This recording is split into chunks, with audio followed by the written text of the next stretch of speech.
Mathematics of class 9th. Chapter 13 Surface areas and volumes. Curved surface area of a cylinder is equals to 2 pi r h.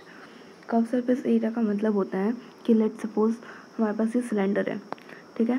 तो हम इस cylinder में जो ये surface turn हो रहा है, जो एरिया कर्व्ड है, इसका जब हम एरिया फाइंड आउट करेंगे तो हम उसे कहेंगे curve surface area of cylinder.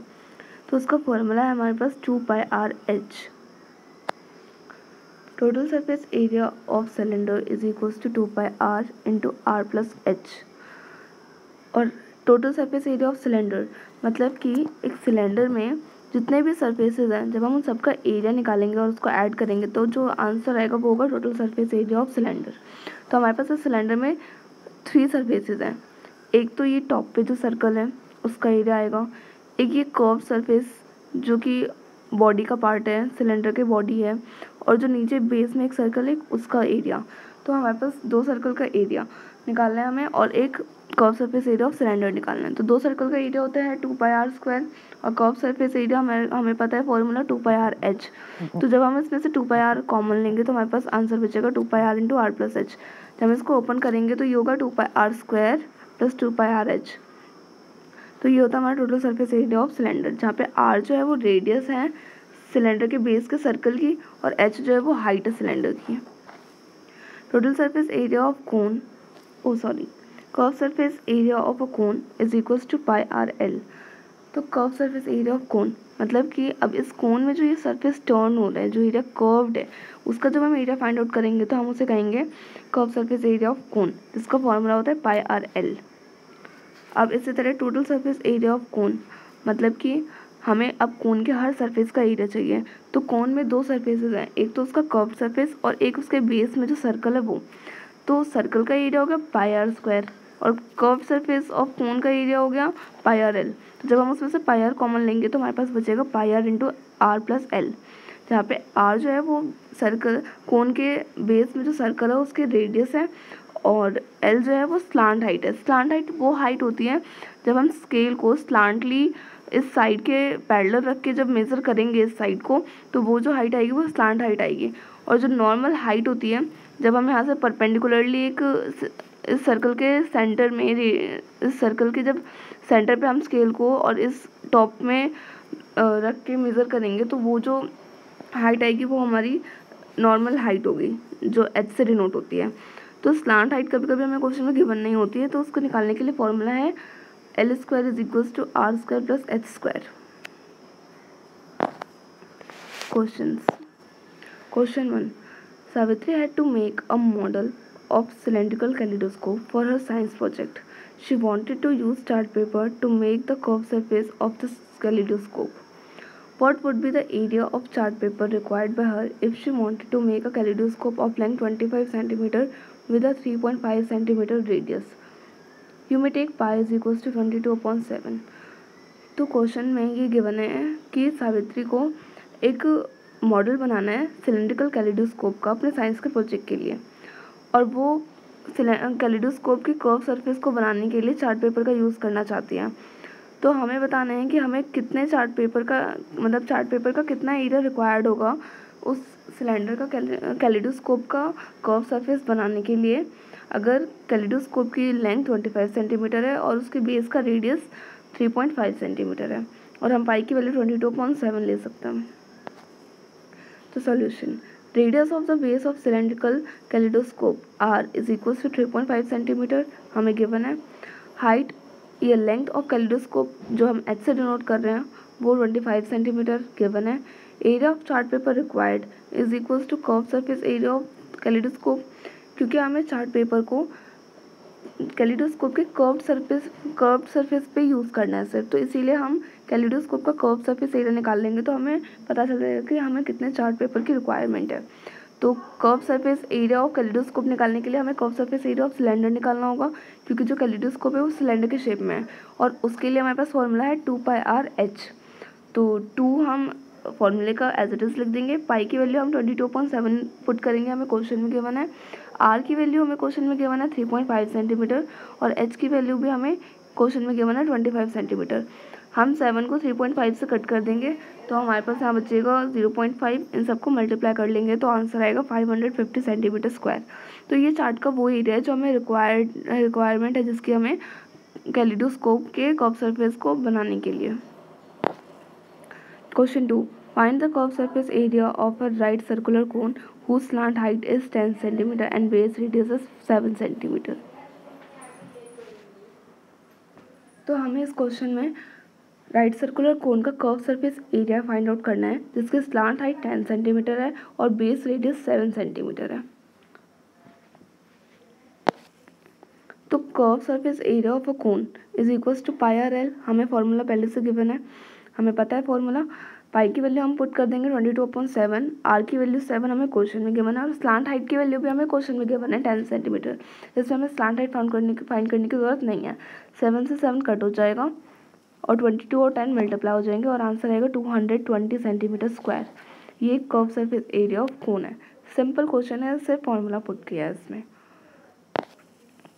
Question 3, the height of a cone is 16 centimetre and its base radius is 12 cm. Find the curved surface area and total surface area of the cone. Use pi is equals to 3.14. तो height of cone हमें given है इस पर question में 16 centimetre और हमें base का radius given है 12 सेंटीमीटर, और हमें अब curve surface area and total surface area of कोन निकालना है और पाई की वैल्यू हमें 3.14 यूज़ करनी है। तो सॉल्यूशन, एच जो है हाइट हमारे पास 16 सेंटीमीटर है और आर यानी रेडियस हमारे पास 12 सेंटीमीटर है। अब अगर हम कर्व सरफेस एरिया निकालना चाहते हैं कोन का तो उसका फॉर्मूला होता है पाई आर एल। यहाँ पे एच का यूज़ नहीं है, यहाँ पे एल का यूज़ है। एल यानी स्लांट हाइट, और स्लांट हाइट हमें क्वेश्चन में गिवन नहीं है, लेकिन हमें स्लांट हाइट निकालने के लिए फॉर्मूला पता है, तो हम पहले स्लांट हाइट को फाइंड आउट करेंगे। तो l square is equals to h square plus r square. तो हमें सिर्फ एल चाहिए, यहाँ एल स्क्वायर में है, तो हम क्या करेंगे, दोनों साइड जब रूट लगाएंगे तो यहाँ से एल का स्क्वायर हट जाएगा और यहाँ पे रूट आ जाएगा स्क्वायर के ऊपर। ठीक है, तो अब हम क्या करेंगे, 16 का स्क्वायर निकालेंगे जो कि 256 होता है, 12 का स्क्वायर निकालेंगे जो कि 114 होता है, 144 होता है, और दोनों को ऐड कर देंगे तो हमारे पास आंसर आएगा 400 का होल रूट, और 400 जो है वो 20 का स्क्वायर होता है। तो कर्व सरफेस एरिया अब फाइंड आउट करनी है, क्योंकि हमने एल की वैल्यू भी निकाल ली है, स्लांट हाइट की वैल्यू फाइंड आउट कर ली है। तो पाई की वैल्यू 3.14 हमें यूज़ करनी है, आर की वैल्यू 12 सेंटीमीटर हमें गिवन है, और एल की वैल्यू हमने अभी फाइंड आउट कर ली 20 सेंटीमीटर। जब हम सबको मल्टीप्लाई करेंगे तो हमारा आंसर आ जाएगा, curve surface area of cone आ जाएगा जो कि है 753.6 सेंटीमीटर स्क्वायर। अब टोटल सरफेस एरिया, तो टोटल सरफेस एरिया का फॉर्मूला होता है pi are L plus pi R square. ये हमारे कर्व सरफेस का एरिया और ये हमारे सर्कल का एरिया। ठीक है, अब हमने ऐसे इनको ब्रैकेट लगा के नहीं लिखा, हमने ब्रैकेट सॉल्व करके इस फॉर्मूले को लिखा है। इससे क्या है, इससे ये आसानी हो गई कि जो हमारा कर्व सरफेस एरिया हमने अभी ऊपर फाइंड आउट किया हम उसको डायरेक्ट लिख के ऐड कर लेंगे, हमें यहाँ पे दोबारा फाइंड आउट करने की ज़रूरत नहीं पड़ेगी। हम बस अब यहाँ पे सर्कल का एरिया फाइंड आउट कर लेंगे। तो कर्व सरफेस हमने एज इट इज़ लिख दिया जो हमने अभी इससे पिछले वाले पार्ट में फाइंड आउट किया, और पाई आर स्क्वायर निकालने के लिए पाई की वैल्यू 3.14 पुट करेंगे, आर की वैल्यू 12 है और स्क्वायर है तो 2 बार हम 12 को मल्टीप्लाई करेंगे, और यहाँ पे सर्कल का एरिया आ जाएगा 452.16 सेंटीमीटर स्क्वायर। इन दोनों को ऐड कर लेंगे तो हमारे पास टोटल सरफेस एरिया आ जाएगा 1205.76 सेंटीमीटर स्क्वायर। क्वेश्चन 4, ये बहुत इंपॉर्टेंट क्वेश्चन है, बहुत टफ भी है और क्वेश्चन में आता भी है, वो पेपर में आता भी है ये क्वेश्चन। तो a corn cob shaped somewhat like a cone has the radius of its broadest end as 2.1 centimeter and the length or height as 20 centimeter. If each 1 centimeter of the surface of the cob carries an average of 4 grains, find how many grains you would find on the entire cob. तो एक corn cob है यानी एक भुट्टा है, उसकी shape कोन जैसी है और उसका जो रेडियस है मतलब कि उसके बेस में, अब अगर एक भुट्टा है वो कोन की शेप में है तो जिस साइड से वो चौड़ा होगा उस साइड एक सर्कल बनेगा नीचे, तो उस सर्कल का जो सेंटीमीटर है वो 2.1 सेंटीमीटर है और उस पूरे भुट्टे की या कॉर्न कॉब की जो हाइट है वो 20 सेंटीमीटर है। और हमें ये क्वेश्चन में बोला है कि जब हम उस भुट्टे के कर्व सरफेस पे जब हम देखेंगे कि 1 सेंटीमीटर स्क्वायर के एरिया में हमें 4 ग्रेन्स मिलते हैं, तो हमें ये बताना है कि उस पूरे एंटायर कॉर्न कॉब पे यानी पूरे भुट्टे पे कितने ग्रेन्स मिलेंगे हमें। तो अभी फाइंड आउट करते हैं। तो सॉल्यूशन, क्योंकि जो ग्रेन्स हैं वो कॉर्न के कर्व सरफेस पे लगे हैं, तो हम क्या करेंगे, हम कोन का कर्व सरफेस एरिया निकालेंगे, तो उससे हमें कॉर्न के कर्व सरफेस एरिया का पता चल जाएगा और फिर हम total number of grains find out कर लेंगे। तो इस क्वेश्चन में हमें हाइट गिवन है, लेकिन हमें नीड है स्लांट हाइट की कर्व सरफेस एरिया को फाइंड आउट करने के लिए। तो एल जो है, एल का फॉर्मूला निकालने के लिए हमारे पास है √r² + h²। तो 2.1 का होल स्क्वायर, क्योंकि r हमारे पास 2.1 है और हाइट हमारे पास 20 है, तो उसका होल स्क्वायर करेंगे, दोनों को ऐड करेंगे, फिर उसका रूट निकालेंगे, तो हमारे पास आंसर आएगा 20.11 सेंटीमीटर। ये हमारी स्लांट हाइट है। अब हम curve surface area of corn को अब निकालेंगे। तो curve surface area of corn को आएगा पाई, जिस पाई की वैल्यू हमने ली है 22.7, आर की वैल्यू ली है 2.1 और एल की वैल्यू 20.11। अब हम curve surface area find out करेंगे, सबको मल्टीप्लाई करके डिवाइड कर लेंगे। 2.1 को 7 से डिवाइड कर देंगे तो 0.3 आएगा, बाकी सबको मल्टीप्लाई कर लेंगे तो आंसर आएगा 132.726 सेंटीमीटर स्क्वायर और अप्रॉक्सीमेटली हो जाएगा 132.73 सेंटीमीटर स्क्वायर।